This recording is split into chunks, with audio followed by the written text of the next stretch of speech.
अब बात करते हैं बड़ी खबर जो बनाई है दिग्विजय सिंह ने अपने बयान से। दिग्विजय सिंह का इशारा, समझेगी क्या कांग्रेस पार्टी? यह सवाल इसलिए क्योंकि बीते 24 घंटे से देश की सियासी फिजा में इसी बात की चर्चा हो रही है। कांग्रेस के वरिष्ठ नेता दिग्विजय सिंह ने जिस तरह सोशल मीडिया पर आरएसएस और बीजेपी के संगठन की तारीफ की है और कांग्रेस में सुधार की बात कही है, बदलाव की जो नसीहत दी है उन्होंने, उसके बाद से सर्दी के इस मौसम में भी सियासी तापमान काफी बढ़ गया है। दिग्विजय सिंह ने कल कांग्रेस की वर्किंग कमेटी की बैठक में संगठन में सुधार की बात कही थी, आलाकमान को आईना दिखाया था और आज जब कांग्रेस का स्थापना दिवस है तब भी उनके सुर वही हैं। वो कल भी आरएसएस और बीजेपी के संगठन की तारीफ कर रहे थे और आज भी उस पर कायम नजर आए।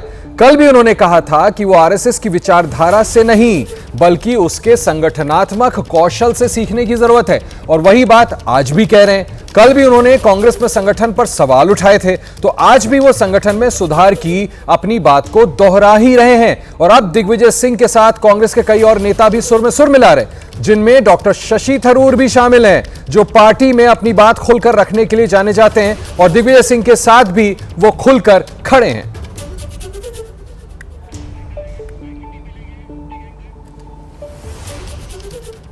आरएसएस को लेकर दिग्विजय सिंह का बयान सामने आने के बाद लगातार कांग्रेस पार्टी के अंदर से उन्हें अब समर्थन मिल रहा है। पार्टी के कई नेता ये कह रहे हैं कि जो दिग्विजय सिंह ने कहा है उस पर पार्टी को जरूर विचार करना चाहिए। संगठन जरा से मजबूत हो और हमारे संगठन के अंदर तो डिसिप्लिन होना ही चाहिए, तो लॉजिकल है। तो ये लेकिन दिग्विजय सिंह साहब अपने आप बोल सकते हैं ना। इस सवाल का जवाब तो दिग्विजय जी से ही पूछना चाहिए कि इस तस्वीर का क्या मतलब है। और निश्चित तौर से आरएसएस बहुत मजबूत संगठन है और आरएसएस की वजह से ही भारतीय जनता पार्टी सत्ता में आती है। पार्लियामेंट के चुनाव में हमने देखा है कि आरएसएस ने अपने हाथों को पीछे खींच लिया था तो भारतीय जनता पार्टी कहां आकर रुक गई। आइडियोलॉजी एक अलग चीज होती है और काम करने का तरीका एक अलग चीज होता है। आप अनेकों संस्थाओं से जुड़े हो सकते हैं, उन संस्थाओं में किस तरह से आप काम करते हैं, क्या दूसरी संस्था से आप उदाहरण लेके कुछ परिवर्तन नहीं कर सकते? आप उसकी आइडियोलॉजी नहीं अपना रहे हैं। ऑस्ट्रेलिया और इंडिया क्रिकेट मैच खेल रही है तो दूसरी कैसे खेल रहे हैं उससे कुछ हमको अपने में सुधार करने की आवश्यकता महसूस हो तो नहीं करनी चाहिए। उनके फास्ट बॉलर बड़े कारगर हुआ करते थे, आज हमारे यहाँ फास्ट बॉलर्स की लाइन लगी हुई है। तो क्या हमको स्पिन पे ही डिपेंड हमेशा रहना चाहिए? तो सीखने की जरूरत है संघ से नहीं, किसी से भी। जहां कोई चीज आपको दुनिया में लगता है कि हाँ यहाँ ये हो रहा है, क्या हमारे लिए ये कारगर हो सकता है, विचार करना चाहिए। कांग्रेस पार्टी के वैल्यूज है जो दिग्विजय सिंह में जी है वो किसी में और में नहीं हो सकते। दिग्विजय सिंह जी अगर ऐसी कोई बात कह रहे हैं तो संगठनात्मक तौर पर वो जरूर बोल रहे होंगे और कांग्रेस पार्टी को मजबूत करने के लिए। जो मुझे जानकारी मिली है वो सोशल मीडिया के माध्यम से ही मिली है और दिग्विजय सिंह जी अगर कुछ कह रहे हैं तो मैं फिर से ये बात कहूंगी कि जरूर उस पर विचार करना चाहिए। लेकिन आरएसएस और कांग्रेस ये दोनों अलग विचारधारा है, वो उनका व्यक्तिगत टिप्पणी हो सकती है उस मामले में, लेकिन मैं ऐसा मानती हूं कि आरएसएस ने हमेशा देश को तोड़ने का काम किया और कांग्रेस ने जोड़ने का काम किया है। कांग्रेस पार्टी के अंदर दिग्विजय सिंह के बयान को लेकर तूफान मचा हुआ है, लेकिन दिग्विजय सिंह अपने बयान पर अभी भी कायम है। हालांकि वो ये लगातार कह रहे हैं कि वो आरएसएस की तारीफ नहीं, उनके संगठन, उनके काम करने के तरीके की तारीफ कर रहे हैं।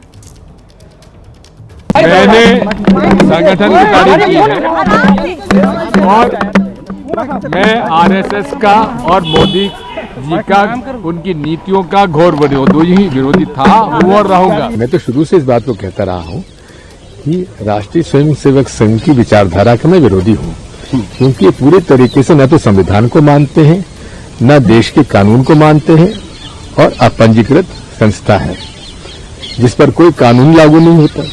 लेकिन उनकी संगठन क्षमता का मैं प्रशंसक इसलिए हूं कि एक ऐसी संस्था जिसका पंजीयन नहीं है वो आज देश में इतनी शक्तिशाली हो गई कि देश के प्रधानमंत्री लाल किले से कहते हैं कि ये विश्व का सबसे बड़ा एनजीओ है अरे भाई एनजीओ है तो आपका नियम और कानून कहां चले गए? लेकिन इनकी संगठन क्षमता का मैं प्रशंसक हूं। अपने बयान पर कायम दिग्विजय सिंह, लेकिन अब दिग्विजय सिंह के बयान पर सलमान खुर्शीद का बड़ा बयान आया है। कांग्रेस पार्टी के वरिष्ठ नेता सलमान खुर्शीद कहते हैं आरएसएस से हमें सीखने की कोई जरूरत नहीं है, जिसको सीखना है वो कांग्रेस पार्टी से सीखे। नहीं, हमारे पास बहुत कुछ है, हमारे पास बहुत कुछ है। कुछ दूसरे लोग हमसे सीखें, हमसे समझने की कोशिश करें।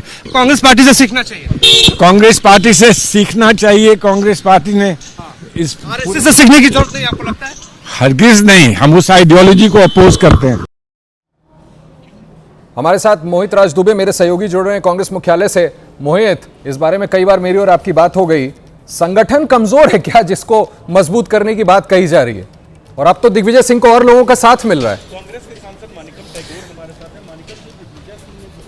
बिल्कुल, देखिए दिग्विजय सिंह ने जिस तरीके से बात कही है, देखिए सियासत के माहिर खिलाड़ी दिग्विजय सिंह माने जाते हैं और जो मैसेज वो देना चाहते थे सोशल मीडिया के माध्यम से और बयानों के माध्यम से वो उन्होंने दे दिया है, जिसको देना चाहते थे वो उन्होंने दे दिया है। तो अब दिग्विजय सिंह के बयान के बाद कुछ कांग्रेस के नेता ऐसे हैं, चाहे टीएस सिंहदेव की बात हो, सुभाषिनी यादव की बात हो, कुछ ऐसे नेता हैं जिनके साथ खड़े हैं, वो ये कहते हुए नजर आ रहे हैं। उनका कहना है कि हाँ, संगठन को मजबूत करना चाहिए, लेकिन हम आरएसएस के विरोधी हैं, आरएसएस का काम देश तोड़ने का है। लेकिन दूसरी ओर आपको बता दूं कि कम्युनिकेशन डिपार्टमेंट के चेयरमैन पवन खेड़ा ने सिरे से खारिज कर दिया है और कहा है कि हमें आरएसएस और बीजेपी से सीखने की जरूरत नहीं है। दिग्विजय सिंह के पोस्ट पर उन्होंने सीधे तौर पर यह बात कही है कि आप दिग्विजय सिंह से जाके पूछ लीजिए कि उन्होंने इस तरीके का पोस्ट क्यों किया है।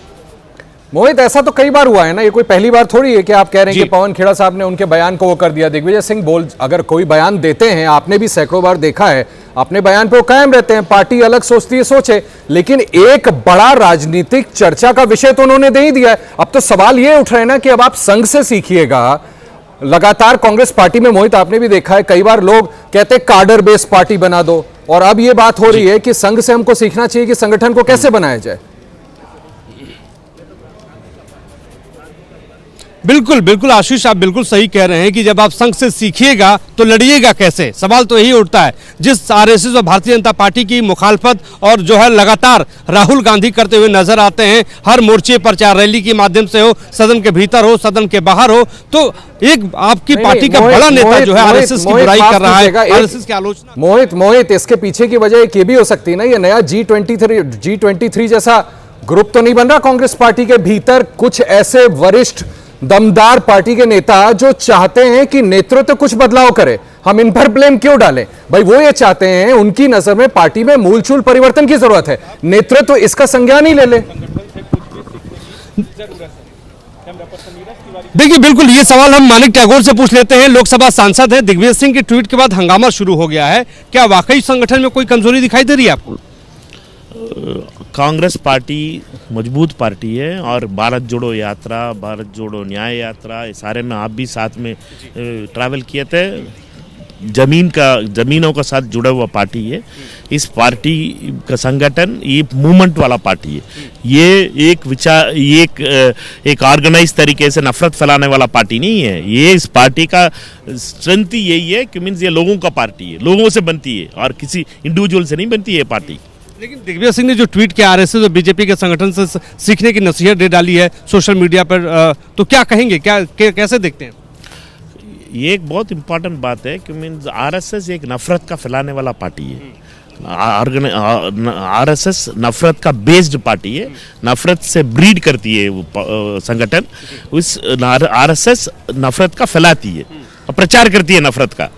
और वैसे ही अलकायदा भी है, अलकायदा भी ऑर्गेनाइज्ड है, नफरत फैलाती है, आतंक करते हैं, लोगों का खून बाहर आना चाहिए, आग लगाते हैं, बम फोड़ाते हैं, वो भी ऑर्गेनाइज्ड है। दिग्विजय सिंह ने क्यों ट्वीट किया, क्यों सोशल मीडिया पे पोस्ट किया? वापस आऊंगा, पूछना चाहिए। बुजुर्ग नेता राहुल गांधी के बहुत करीबी भी हैं, इसलिए आपने उनसे बात की, बेहतर किया। आप दिखाते हैं पवन खेड़ा जिनका आप जिक्र कर रहे थे, उन्होंने कहा क्या है।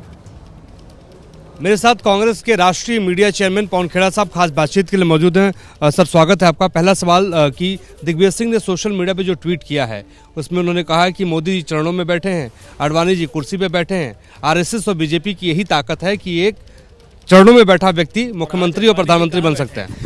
आज अडवाणी जी कहाँ बैठे हैं ये नहीं बताया उन्होंने। देखिए, संघ से मुझे नहीं लगता कि कांग्रेस को छोड़िए किसी को भी कुछ सीखना चाहिए। ये गोडसे का संगठन है, हम गांधी के संगठन हैं, और ये अंतर हम सबको बहुत हमेशा स्पष्ट तौर पे याद रखना चाहिए। हमारी पार्टी एक मूवमेंट है, हम रेजिमेंट करके लोगों को के ऊपर अपनी विचारधारा थोपें, पहनावा थोपें, खान पान थोपें, इस तरह का हमारा न समाज है न हमारा ये दल है। भारत और भारतीय राष्ट्रीय कांग्रेस में बहुत समानताएं हैं, उन समानताओं का आदर करते हुए संघ से जितना दूर हो सके हम सबको रहना चाहिए। संघ से सीखने की नसीहत क्यों दे रहे हैं दिग्विजय सिंह? मैं नहीं मानता कि गोडसेवादी लोग गांधीवादियों को कुछ सिखा सकते हैं। पायलट जी पूछूंगा मैं कि दिग्विजय सिंह ने एक ट्वीट किया था, उस ट्वीट में मोदी जी नीचे बैठे हुए थे, आडवाणी जी कुर्सी पर बैठे हुए थे। उन्होंने कहा कि ये संगठन की शक्ति है कि एक कार्यकर्ता मुख्यमंत्री और प्रधानमंत्री बन सकता है, क्या कहेंगे? उस पर जो कहना था वो ऑलरेडी कह चुके हैं दिग्विजय सिंह जी। पार्टी के अंदर उठ रहे सवालों के बीच कांग्रेस पार्टी आज 140 साल की हो गई है। स्थापना दिवस पर पार्टी अध्यक्ष मल्लिकार्जुन खड़गे ने इंदिरा भवन में राष्ट्रीय ध्वज फहराया, देश के लिए कांग्रेस के 140 साल के योगदान को याद किया। इस समारोह में कांग्रेस संसदीय दल की अध्यक्ष सोनिया गांधी, लोकसभा में विपक्ष के नेता राहुल गांधी और पार्टी के कई दूसरे बड़े नेता भी शामिल हुए। कांग्रेस खत्म हो गई है, उन्हें बताना चाहता हूं, हमारे पास सत्ता कम हो सकती है लेकिन हमारी रीढ़ अभी भी सीधी है। हमने समझौता नहीं किया, न संविधान से, न धर्मनिरपेक्षता से, न गरीब के हकों के लिए। हम सत्ता में न हो लेकिन सौदेबाजी नहीं करेंगे। कांग्रेस ने कभी धर्म के नाम पर वोट नहीं मांगा, कांग्रेस ने कभी मंदिर मस्जिद के नफरत नहीं फैलाई। कांग्रेस जोड़ती है, बीजेपी तोड़ती है। कांग्रेस ने धर्म को आस्था ही रखा, पर कुछ लोगों ने धर्म को राजनीति बना दिया। आज बीजेपी के पास सत्ता है लेकिन उनके पास सच्चाई नहीं है। मोदी सरकार ने कांग्रेस द्वारा बनाए गए संस्थानों को कमजोर किया जा रहा है। राष्ट्रीय संपदा के साथ जल, जंगल और जमीन खतरे में आज आई है। आरएसएस, बीजेपी के नेताओं ने देश का संविधान, तिरंगा झंडा, अशोक चक्र और वंदे मातरम तक को नहीं स्वीकार किया। उनको समाज की प्रगति के लिए बनने वाले कानून से विरोध था। वे बलिदान और त्याग से हासिल जनता के अधिकारों को कुचलने में लगे हैं। जिनके पूर्वकों की फ्रीडम मूवमेंट में कोई भूमिका नहीं थी, आज जनता के अधिकारों को छीनने का काम कर रहे हैं। हमें उनकी ऐसी कोशिशों का हर स्तर पर डटकर मुकाबला करना है। एक तरफ दिग्विजय सिंह का बयान, दूसरी तरफ कांग्रेस अध्यक्ष बरसते हुए बीजेपी आरएसएस पर, और एक तस्वीर आप लोगों को याद होगी जब संघ मुख्यालय खुद प्रणब मुखर्जी गए थे। खबरों में आगे बढ़ते हैं। पश्चिम बंगाल में ममता बनर्जी के मुस्लिम वोट बैंक में सेंध लगाने की बड़ी तैयारी चल रही है। पश्चिम बंगाल में चुनाव को लेकर हुमायूं कबीर का बड़ा ऐलान। नौशाद सिद्दीकी और एआईएमआईएम के साथ चुनाव लड़ूंगा, हुमायूं कबीर का बयान। मुर्शिदाबाद जिले में 17 से 22 सीटें जीतेंगे, यह दावा करते हैं हुमायूं कबीर। मालदा में 10 से 12 सीट जीतने का दावा कर रहे हैं। उत्तर दिनाजपुर में 6 से 9 सीटों पर जीतेंगे हुमायूं कबीर, यह दावा करते हुए मुसलमानों को किसी का गुलाम नहीं होना चाहिए। हुमायूं कबीर का बयान।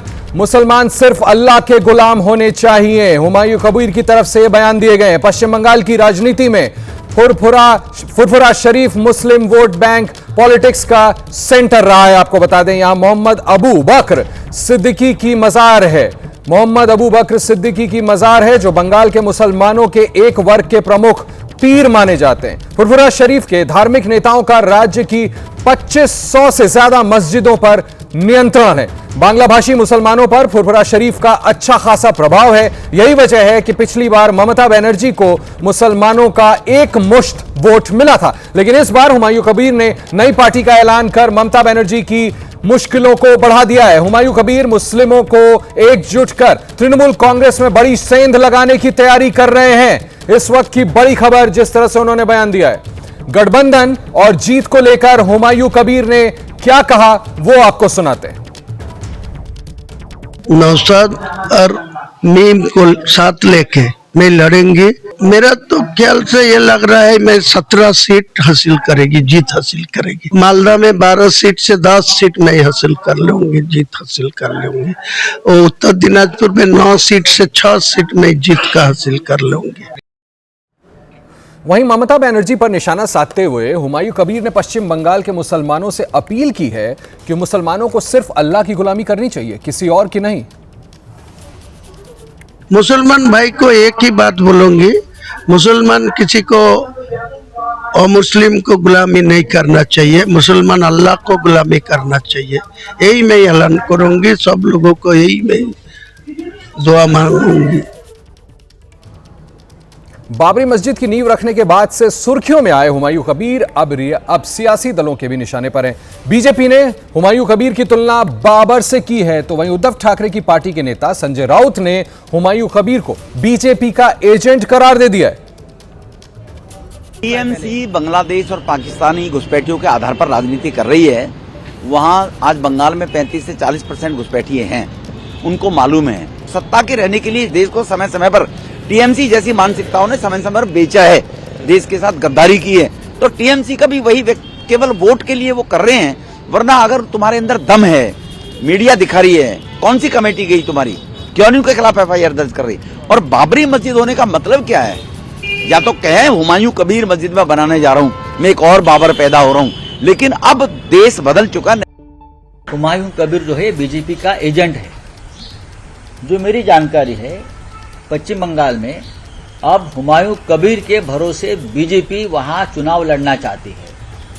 ये हुमायूं कबीर जो वहां बाबरी बना रहा है, ये सीधा एजेंट है बीजेपी का। और हुमायूं कबीर के भरोसे अगर बीजेपी चुनाव लड़ना चाहती है, तो ये हमारे वेस्ट बंगाल के सभी जो बंगाली भाई है, उसने ये धोखा समझ लेना चाहिए। उधर हुमायूं कबीर हिंदू संगठनों के भी निशाने पर आ गए हैं। वीएचपी ने ममता बनर्जी को चिट्ठी लिखकर मुर्शिदाबाद में उपद्रव करने वालों पर कार्रवाई करने की मांग की है। राजनीति कौन कर रहा है? आखिरकार आपके नेता है ना जी, जो जिनको आपने निकाल तो दिया, पार्टी से तो निकाल दिया, लेकिन जो अभी कट्टरता फैला रहे हैं, वहाँ अलगाववाद फैला रहे हैं, वहाँ कट्टरपंथियों की जमात इकट्ठे कर रहे हैं। बाबरी आई नहीं और उससे पहले जिहादी आ गए, यानी जिसे कहते हैं ना कि जो नदी आई नहीं मगरमच्छ आ गए। देश के अंदर 7 लाख से अधिक मस्जिदें हैं, मंदिरों से ज्यादा मस्जिदें आज भारत के अंदर, लेकिन उसके बावजूद भी नई नई मस्जिदों की बात हो, वो भी बाबरी के नाम पर। ये बाबरवादी सोच से निकलना पड़ेगा और ममता को भी थोड़ा जागना पड़ेगा। इनके खिलाफ कार्रवाई तुरंत करनी चाहिए। एफआईआर दर्ज करने के लिए हमने उनको लिखा है लेटर। हमें आशा है कि वो ये कट्टरपंथियों को पनाह नहीं देगी। उन्नाव रेप कांड की पीड़िता आज जंतर मंतर पर धरने पर बैठने वाली है और इसके लिए वो दिल्ली के पार्लियामेंट स्ट्रीट थाने के पास पहुंच गई है। कल हाईकोर्ट के फैसले के खिलाफ पीड़िता ने ऐलान करते हुए एबीपी न्यूज से एक्सक्लूसिव बातचीत में कहा कि अगर जंतर मंतर पर बैठने नहीं दिया गया तो वो सड़क पर ही बैठेंगी। हमारे साथ हमारे संवाददाता उज्जवल जुड़े हुए हैं ज्यादा जानकारी के साथ। उज्जवल, क्या अपडेट? बिल्कुल, देखिए इस वक्त जो हमारी मौजूदगी है वो जंतर मंतर से बिल्कुल ठीक पहले है। पीछे पार्लियामेंट स्ट्रीट थाना है और पीड़िता, उन्नाव रेप पीड़िता और उनकी माता जी आ चुकी हैं और आगे जंतर मंतर की ओर आगे बढ़ना चाह रही हैं। एक्सक्लूसिव एबीपी न्यूज से इनसे बातचीत करेंगे और जानना चाहेंगे कि प्रदर्शन करने का आज इन्होंने जो है वो आह्वान किया था, 10 बजे पहुंचना था, लेकिन कुछ देरी हुई है। देरी क्यों हुई है, आगे के इनके क्या कुछ रणनीतियां, बात कर लेंगे। क्या कहेंगे आप, जिस तरीके से आपने कल कहा था एबीपी न्यूज को कि आप धरने पर पहुंचेंगी, धरने पर बैठेंगी, जिस तरीके से कुलदीप सिंह सेंगर की जमानत हुई है उसके विरोध में आपने 10 बजे का समय दिया था। एक टाइम ये कि गाड़ी खराब हो गई थी, गाड़ी बनी उसके बाद, क्योंकि मैं सिक्योरिटी के अंदर में रह रही हूँ, सुरक्षा के अंदर में, गाड़ी सही हुई तब उसके बाद में सुरक्षा वाली गाड़ी खराब हो गई आपकी, खराब हो गई थी। सीआरपीएफ वाली सीआरपीएफ गाड़ी खराब हो गई थी, बनी उसके बाद में मैं वहाँ से मुझे वो लेके आए। ये तो सुरक्षा में एक लैप्स भी आपके लिए। ठीक है कोई ना, लेकिन बट यही है कि मैं आई थी संसद मार्ग थाने में और वहाँ से नहीं, मेरे वकील वहाँ थे, इंतजार कर रहे थे क्योंकि 10 बजे टाइम दिया था, लेकिन मेरे सर वहाँ पे नहीं, वहाँ से जंतर मंतर में आए क्योंकि हमें न्याय लेना है, हमें लड़ाई लड़नी है। जी माता जी आप बताइए, लाइव चल रही है, आपको सब इस वक्त देश देख रहा है। जी हमें न्याय चाहिए, हमें सुप्रीम कोर्ट पे भरोसा है कि हमें न्याय देगा। धरने पर आपको जाने दिया जा रहा है, परमिशन मिल रही है आपको? परमिशन नहीं भी मिलेगी तो भी जाएंगे, मिलेगी तो भी जाएंगे। आगे जा रहा है। और कौन कौन है आपके साथ? मेरे साथ पब्लिक है, जनता है, हमें जनता पे पब्लिक पे भरोसा है और मुझे सुप्रीम कोर्ट पे भरोसा है, मेरे सब पे भरोसा है, हर जजों पे, हर उस पे भरोसा है। ऐसा नहीं कि नहीं भरोसा है, लेकिन हाई कोर्ट पे भरोसा है। हर जज एक जैसे नहीं होते सर, मुझे उन जजों पे भरोसा नहीं जिन्होंने कुलदीप सिंह सेंगर को रिहा कर दिया पैसे लेके। हमें एलिगेशन नहीं लगा रही हूँ, लेकिन ये है एक रेप विक्टिम के ऊपर दया उनको नहीं आई, जिसके साथ रेप हुआ, अत्याचार हुआ, परिवार को खत्म कर दिया, उसके ऊपर नहीं आई, उस रेपिस्ट ऊपर आ गई। क्या सोच की आई ये तो जज साहब जानते हैं। कल सीबीआई की तरफ से जो है एसएलपी लगाई गई है, सुप्रीम कोर्ट में सुनवाई है, उसमें क्या कुछ देखते हैं आप? कल वहाँ मौजूद रहेंगे आप? जी मैं कल हो सकता है मैं ठीक है उज्ज्वल, आप नजर बना के रखिएगा, बात कीजिएगा।